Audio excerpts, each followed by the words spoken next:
안녕하십니까, 천공입니다. 지금 새벽 4시 정도 됐는데 제가 갑자기 여러 가지 하고 싶은 얘기가 있어서, 하고 싶은 얘기보다도 그냥 제 자신 혼자의 어떤 독백이라고 생각하시고 여러 가지 썰을 좀 풀겠습니다. 예. 제가 아시다시피 뭐 저는 재미 교포입니다. 미국에서 한 20년 정도 살았고, 한국에서도 지금 2004년부터 왔으니까 꽤 살았죠. 제가 제일 처음에 한국에 왔을 때는 말이 좀 어눌하고 한국말 잘 못했어요. 이게 가능하냐? 가능합니다. 저 옛날에 그 미네소타라는 동네에 살았었는데, 그 당시에 미네소타에 노르웨스트라는 뱅크가 있습니다. 이게 미국 그 중서부, 미국의 중서부라는 것은 미국의 위치적으로 동부입니다. 미네소타가 딱 보면은 중간에 있거든요. 근데 미국 사람들이 이걸 미드웨스턴이라고 불러요. 중서부, 서부가 아닌데 서부라고 부릅니다. 미국 사람들은. 왜 그냐면 미국이라는 나라가 원래 이 동쪽 뉴욕이나 보스턴 이쪽에서 미국이라는 나라가 성장을 한 거 아니에요. 그러니까 미국의 중심은 보스턴으로 보는 거죠, 미국 사람들이. 그래서 미국 사람들 마인드에서는 보스턴이 미국의 어떤 행정 수도입니다. 이게 사실 이제 미국 사람 뉴욕이 미국의 어떤 수도이죠. 워싱턴은 이제 행정 도시고. 그래서 미국 사람들 의식에는 뉴욕이나 LA가 미국의 어떤 대표적인 도시로 생각을 하고, 미국이 탄생한 도시는 보스턴으로 보는 성향이 굉장히 강합니다. 미국 사람들이.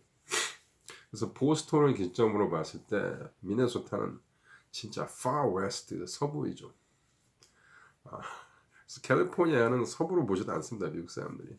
그렇게 미국 사람들이 자기의 어떤 역사나 문화에 대해서 굉장히 보수적이고 고전적인 어떤 그런 스탠스를 취하는 게 있죠. 그리고 그 나라에 사실 분들은 아시겠지만 이 성장 속도가 굉장히 느립니다. 한국이 다이나믹하게 어마어마하게 빠르게 발전하는 나라예요. 한국의 10년은 다른 나라 100년입니다. 그래서 저는 원래 미네소타 살다가 제가 캘리포니아로 23살 때 갔어요. 캘리포니아에서 제가 굉장히 많은 성장을 했습니다. 영적, 영적으로 성장을 했죠. 제가 거기서 그 당시에 굉장히 흥미로운 친구들을 많이 만났는데, 제가 거기서 서핑도 좀 배우고, 서핑 아주 파도 타기. 이 서핑하는 친구들이 굉장히 흥미롭습니다. 이 그냥 서핑만 즐기는 게 아니고 인생 자체가 그 라이프 스타일 자체가 보통 사람들 많이 틀려요. 이 친구들은 서핑이 인생이에요. 인생이 서핑. 파도 타는 것 때문에 인생을 사는 사람들이죠. 그러다 나중에 프로가 되는 사람들도 있고. 그래서 이 캘리포니아에 있는 남자 중에서 신체가 마르고 백인인데 새까맣게 피부가 탄 백인들, 남성들은 굉장히 그 희소성이 있습니다. 여자들이 좋아합니다. 왜? 서핑 타는 남자이기 때문에. 아, 이 친구들하고 같이 이제 생활을 좀 하다가 배운 게 있죠. 인생이 어떤 자유와 독립, 뭐 이런 것들에 대해서 영향도 받고. 제가 이제 음악이라는 걸 하지 않았습니까? 제가 그 영상 한 2개 정도, 기타 치는 영상 2개 올렸죠. 최근에 지웠는데, 이제 천공 TV를 이제 본격적으로 제가 운영하고자 하는 욕심이 생겨서 이제 지웠습니다. 제가 음악도 한 미국에서 오래 했어요. 원래 제 꿈이 음악하는 거였습니다. 기타리스트가 되는 게 꿈이었는데 뭐 포기했죠. 포기하고 늦은 나이에 제가 대학을 갔습니다. 대학을 다닐 때 제가 28살에 대학을 다시 들어갔어요. 원래 제가 미네소타 주립대학을 다녔는데 1년 다니다가 헤어졌어요. 1년 다 헤어진 게 아니라 1년 다니다 그만두고 거기서 약간 좀 방황을 했었죠. 그리고 이제 캘리포니아에 갔는데, 그 캘리포니아 가기 전에 제 미네소타에서 저보다 3살 연상의 여자와 한 2년간 좀 깊게 사귄 적이 있습니다. 그 여자 때문에 좀 많이 제가 성숙하고 어떤 진짜 남자가 되었죠. 저를 남자로 만들어준 여자죠. 사실 그 여자가. 그 여자를 만나기 전엔 저는 진짜 베타 남성이었습니다. 완전 찐따였습니다. 찐따라기보다는, 베타기보다는 오메가죠. 제가 오메가 좀 유형의 남자입니다. 제가 굉장히 재롱도 잘 떨고 말도 잘하고 잘 까불고 좀 유머 감각도 있고, 예, 여자들이 저랑 있으면 굉장히 즐거워합니다. 근데 이제 어떤 남자로서의 어떤 불안정함, 나약함, 자신 없음, 뭐 이런 것이 굉장히 있었던 그런 시절이었죠. 근데 그거를 확 바꿔준 여자가 이 여자죠. 그 여자를 좋아하진 않습니다. 사실 지금도 많이 혐오합니다. 이렇게. 근데 뭐 많이 잊었다라고 얘기할 수 있겠죠. 이 남자는요, 여자를 만나서 이 남자가 됩니다. 어떤 여자를 만나는 게 중요한데 그 여자는 굉장히 센 여자였어요. 그래서 이 여자와의 관계를 통해서 헤어지고 이별을 하고 그러면서 많이 성장을 했죠. 그리고 캘리포니아에 가서는 이 캘리포니아는 예쁜 여자들이 굉장히 많습니다. 어, 지금은 제가 많이 살았지만 20대에는 이 신체적 매력이 상당히 있었습니다. 많은 여자를 사귀었어요. 캘리포니아에서 굉장한 여자들이었습니다. 지금 이게 그러니까 나중에 얘기하겠습니다. 그 지금 한국의 어떤 그 섹슈얼 마켓이 SNS가 완전히 지금 배려놨어요. 지금 미국도 그렇습니다. 지금 미국도 상당히 지금 배려놨는데 이 제가 지금 영상을 보면은 이 SNS가 이 섹슈얼 마켓을 얼마나 지금 작살을 했는지에 대해서 내가 늘 지금 얘기해 오지 않습니까? 이게 보통 별 볼 일 없는 여자들이 지금 시장 가치가 많이 높아진 거죠. 그 여자의 어떤 실체를 보면 저도 아닙니다. 그러니까 여러분 그 웬만하면요 이 SNS를 통해서 여자를 만날 생각을 하지 마세요. 그러니까 가장 아날로그식으로 옛날식으로 여자를 만나는 게 여러분한테 상당히 유리합니다. 큰 의미가 없습니다. 제가 캘리포니아에서 있었던 가장 큰 어떤 수학은 어떤 영적인 친구들을 만나는 거죠. 제가 그 음악을 하면서 같이 음악했던 친구들하고 같이 음악만 한 게 아니고 많은 인간적인 대화를 얘기를 했죠. 그 당시 우리 밴드를 했던 친구들 보면 다 성격들이 내성적이고 자기 일에만 열심히 이렇게 추구하는 그런 스타일이었습니다. 소위 말하는 시그마 남성들이죠. 우리 밴드 활동을 하면 여자들이 늘 있었어요. 그 영어로 그룹비라고 하죠. 그룹비. 그러니까 음악하는 남자들이 성적으로 상당히 매력이 있어요. 그래서 우리가 이렇게 연주하러 다니면 같이 소위 말하는 따라다니는 거죠. 소위 이제 말하는 여자친구죠. 여자친구인데 그 여자친구라는 개념이 늘 바뀌어. 하여튼 뭐 재밌었던 시절입니다. 재미는 있었지만 상당히 힘들었어요. 뭐 경제적으로 힘들었죠. 일단은 모든 걸 제가 혼자 이렇게 경제적인 어떤 그 활동을 저 혼자 해서 서바이빙 하면서 이렇게 내 취미 생활을 했던 것 같아요. 그러니까 이 자유라는 개념이요. 여러분이 생각할 때 낭만적으로만 볼 수 없는 거예요. 그 에릭 프롬이라는 철학자가 한 얘기가 있지 않습니까? 자유로부터의 도피란 그 소설을 보면 소설이 아니고 책이죠. 이 대부분의 사람들은 자유를 원하지 않는다는 얘기가 있습니다. 왜? 자유에는 책임이 따르기 때문에 그렇죠. 그리고 자유는요 반드시 리스크 테이킹이 있습니다. 위험합니다. 예, 그리고 자유는 반드시 고독해질 수밖에 없어요. 그래서 자유를 추구하는 사람이면은 추구하게 되면은요 인생의 그 어떤 낭떠러지 절벽 아니면은 이 칼끝을 걷는 그런 느낌입니다. 그래서 대부분의 사람들은 안정된 걸 추구하죠. 그래서 안정된 직업을 원하죠. 그리고 우리의 부모님들도 야망 있는 뭐 예술이나 어떤 정치를 하는 것보다는 자식이 공무원이 되거나 의사가 되기를 원하죠. 안정적인 직업. 여러분이 의사를 알파 직업이라고 생각하시면 착각입니다.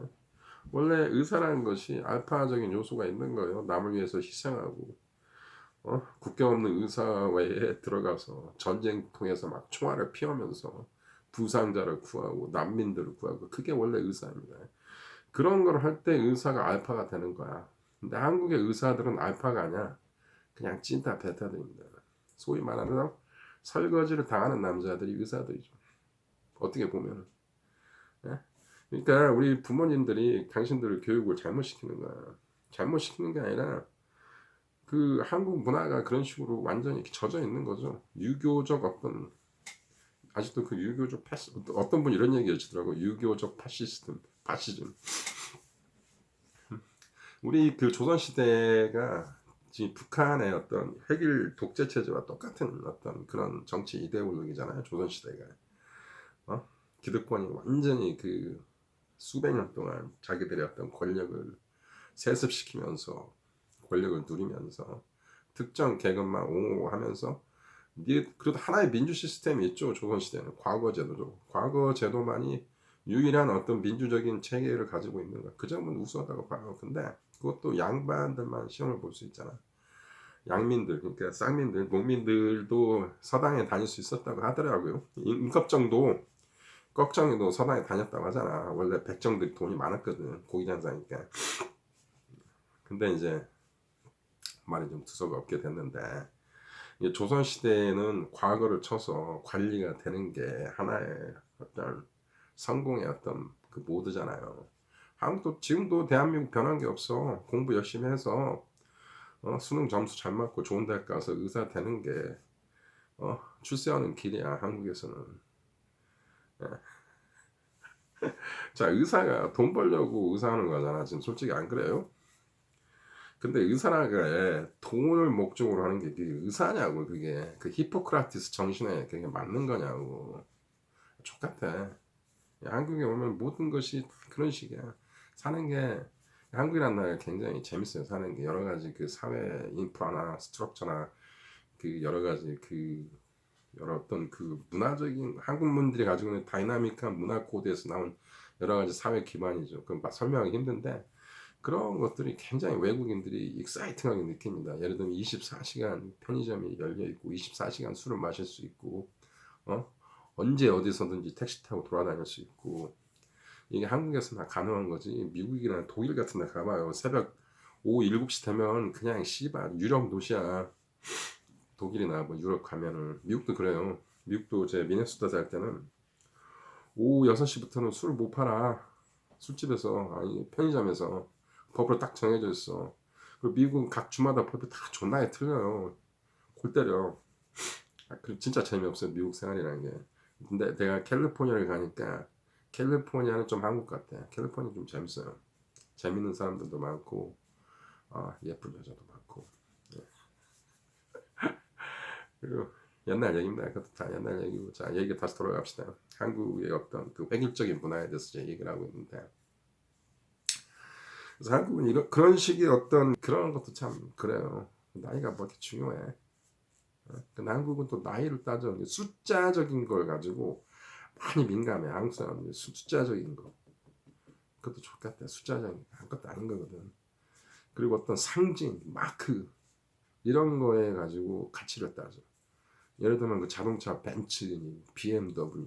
그 벤츠, BMW 좋은 차가 아니에요. 고장 많이 나. 그래서 벤츠나 BMW는 중고차 시장에서 밸류가 별로 안 나가요. 왜? 고장이 많이 나기 때문에. 특히 볼보니, 아우디니, 뭐 스웨덴에서 나온 차 뭐죠? 뭐 세븐이 이런 차들, 그리고 영국에서 나온 차, 제규 이런 차들 명차죠. 굉장히 비싼 차지만 이 중고차 밸류 X같아. 아주 안 좋아. 왜? 고장 많이 나니까. 고장 많이 나는 차가 뭐가 좋아? 근데 사람들이 명차라고 생각하죠. 그게 웃기는 거야. 그러니까 이 소셜 밸류 때문에 차를 타는 거지 차가 좋아서 타는 게 아니라고. 이 벤츠를 타는 이유는 뭐야? 벤츠의 그 벤츠마크가 있잖아. 그 삼각형, 원에 삼각형 들어간 거. 그것 때문에 사는 거야. 그거야. 소셜 밸류 때문에 명차를 타는 거 아니냐고. 남들이 알아주니까. 이 베트남성의 특징입니다. 남들이 나를 알아주냐에 대해 굉장히 민감하다는 얘기는 자신감이 없다는 얘기야. 자존감이 낮다는 얘기야. 남이 나를 어떻게 생각하냐에 대해서 굉장히 민감하다는 얘기는 자존감이 약하다는 얘기라고. 그게. 그러니까 이렇게 자존감이 낮은 사람들끼리만 모여 있으니까 서로 이렇게 견주어. 이 사회적인 어떤 스탠다드를 만들어. 누가 만들었는지 모르지만 만들어.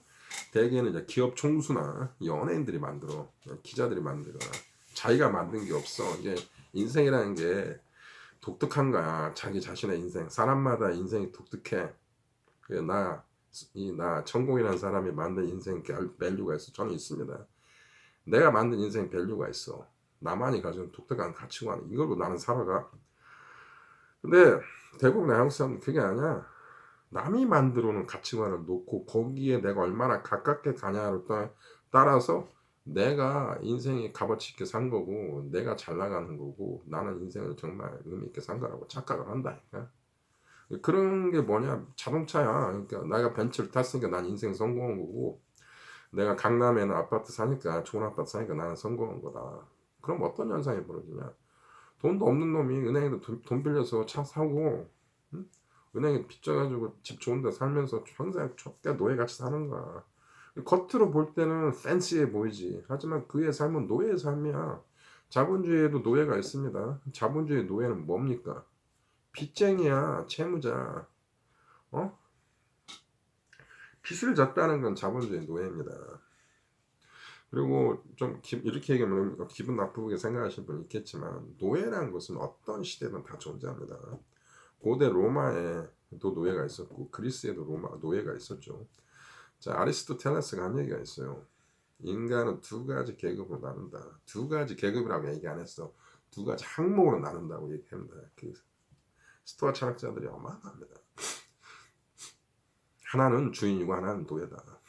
그것은 인간이 존재하는 한, 인간 사회가 존재하는 한 결코 그 시스템 무너지지 않는다라고 2000년에 이미 예고를 했어요.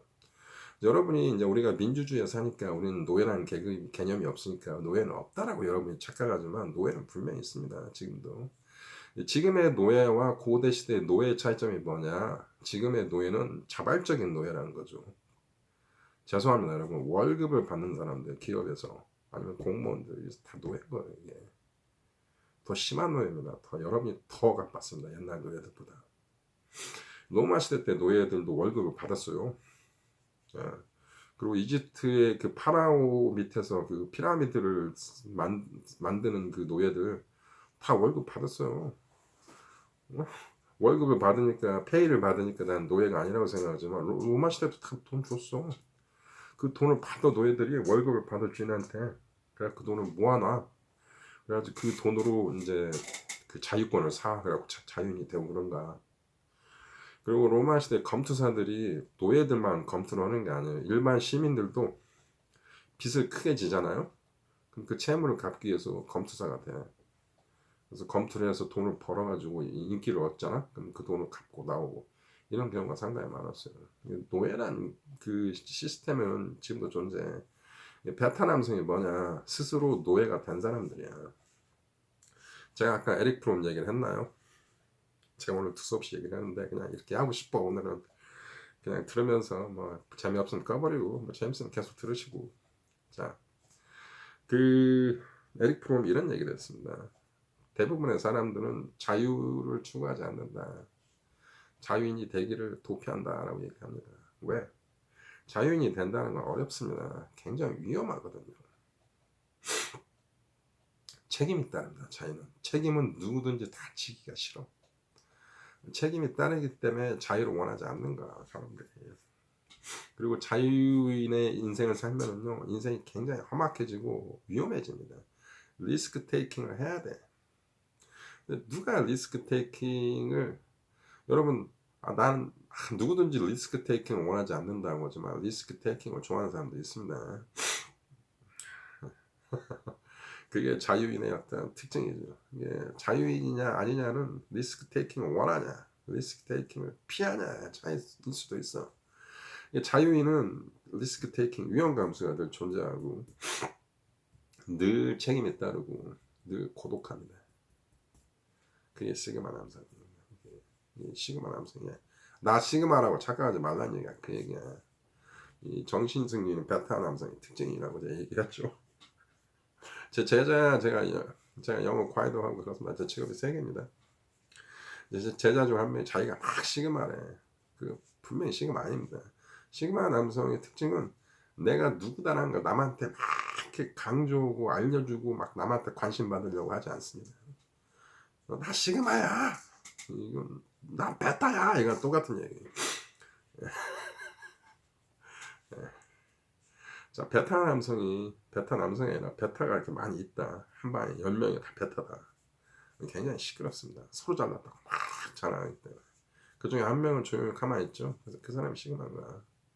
그 영화 그 아메리칸 갱스터에 보면 덴젤 워싱턴이 주인공으로 나오죠. 알파 중에 알파로 나오죠. 그 영화에서. 거기서 덴젤 워싱턴이 자기 조카들 사촌 동생들한테 하는 얘기가 있잖아요. 야, 방 안에서 제일 시끄러운 놈, 제일 맘 많은 놈, 이놈이 제일 약한 놈이다 라는 얘기죠. 그래서 베테랑 남성들은 모였으면 굉장히 시끄럽습니다. 자기가 막 잘났다, 내가 잘났다. 제 동창회는 잘 안 나갑니다. 왜 안 나가냐면 동창회 가면 그런 놈들이 너무 많아. 동창회 나가면 서로 자기 잘났다, 막 자기 자랑하고 막 나 차 샀다, 막 나 집 샀다, 막 나 이번에 승리, 그거를 또 은근하게 과시합니다. 예. 쇼펜하우가 책을 보면 그런 게 나와 있어. 자기는 사람 많은데 가기 싫어한다. 그런 새끼들이 많으니까 그런 거죠. 뭐 그런 겁니다. 저도 그런 것 때문에 안 나갑니다. 그러니까 이 철학자들이 은근히 다 이 시그마 남성들이에요. 시그마 남성의 특징이라서 지금 제가 얘기를 많이 안 했는데 시그마 남성들이 보면 이 철학자들입니다. 이 세상을 바라보는 그 관조하는 그 시각이 보통 사람하고는 틀립니다. 그래서 그게 시그마 남자인 거죠. 그렇기 때문에 이 사람은 고독해질 수밖에 없고 말이 없어질 수밖에 없어. 왜? 말이 안 되니까.